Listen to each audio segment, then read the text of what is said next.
ایک جو ہے طاقتور نوجوان، ایک مست مشکنڈا نوجوان، ایک ہیلدی، ایک صحت مند نوجوان ایسے ہی رہتا ہے، اچانک سے ہارٹ اٹیک آتا ہے، اچانک سے دل کا دورہ پڑتا ہے، اچانک سے وہ ایک حادثہ ہوتا ہے، کار ایکسیڈنٹ ہے، بائک ایکسیڈنٹ ہے، کسی بھی قسم کا کوئی حادثہ ہوا اور اچانک سے وہ لڑکا، وہ نوجوان، وہ صحت مند آدمی جو ہم لوگوں کے بیچ میں رہا کرتا تھا، لیکن وہ اچانک سے غائب ہو جاتا ہے۔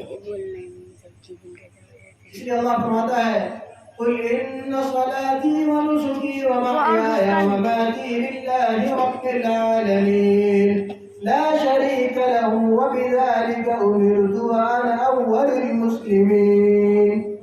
اے نبی جی آپ فرما دیجئے کہ میری نماز اور میری قربانی اور میری زندگی اور موت سب اس اللہ کے لیے ہے جو سارے جہاں کا پالن ہار ہے۔ تو میرے بھائیو، ہماری زندگی کس کے لیے ہو، ہماری نماز کس کے لیے ہو، اللہ کے لیے۔ ہماری نماز کس کے لیے ہو، اللہ کے لیے۔ ہماری قربانی کس کے لیے ہو، اللہ کے لیے۔ ہماری زندگی کس کے لیے ہو، اللہ کے لیے۔ ہمارا جینا کس کے لیے ہو، اللہ کے لیے۔ ہمارا مرنا کس کے لیے ہو، اللہ کے لیے۔ میرے بھائیو، یقین جانیے اگر آپ اللہ کے حکموں کی اتباع کرتے ہیں، اللہ کے حکموں پر چلتے ہیں، پھر زندگی جینے کا مزہ آ جائے گا، پھر زندگی جینے کا مزہ آ جائے گا، زندگی سے پریشانیاں نکل جائے گی، اور اگر پریشانی بھی ہوں گی تو آپ کو ان پریشانیوں کو سہنے میں، ان پریشانیوں کو جھیلنے میں کوئی دقت نہیں ہوگی، پریشانی نہیں ہوگی، کیونکہ آپ کا حبیب اور آپ کا رب کریم آپ کے ساتھ ہوگا، کیونکہ آپ کا حبیب اور آپ کا رب کریم آپ کے ساتھ ہوگا۔ ابھی چونکہ یہ پروگرام بھی منعقد کیا گیا ہے یہ عقیقہ کے حوالے سے، تو اس پر بھی انشاءاللہ ہم جو ہے کچھ 5-10 منٹ انشاءاللہ اس پر بھی گفتگو کریں گے۔ اب ایک بات یہ ہے کہ حضرت ابراہیم علیہ السلام کے واقعے سے ہمیں جو ہے وہ سبق لینا ہے۔ حضرت ابراہیم علیہ السلام کا واقعہ دیکھیے، اللہ تبارک و تعالیٰ کو اتنا پسند آیا جتنے بھی انسان کرام ہیں اور پوری دنیا کے اندر جتنے بھی انسان ہیں تمام کے لیے قربانی کیا کر دیا، واجب کر دیا۔ اور حجاز کے اندر جو طریقہ حضرت ابراہیم علیہ السلام نے اختیار کیا تھا، ان کی بیوی حضرت ہاجرہ نے کیا تھا، پوری دنیا تک کے لیے اس کو ایک تاریخ بنا دیا، اس کو ایک ہسٹری بنا دیا، اس کو ایک یادگار بنا دیا۔